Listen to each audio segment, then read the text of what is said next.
కష్టం తెలిసిన శ్రామికుడు నిరుపేదల నీడైనాడు కసిగా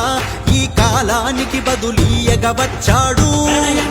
అదిగో గర్జించే గనుడు సహనంతో బదులిస్తాడు నారాయణ రెడ్డి ఆశయాలకు వెలుగై వచ్చాడు నిన్ను చూసి ఊరు వాడ మురిసేనే ఓ ప్రణయన్న ఎదుటోడి గుండెల్లో దడ పుట్టే నీ రాకతో అన్న అనుకోని అతిథిగా వచ్చి మమ్మేలు మారాజన్న ఎల్లారెడ్డి వంశానికి నువ్వే యువతేజం అన్న అదరని బెదరని వైనం ప్రణయన్నకు సొంతమట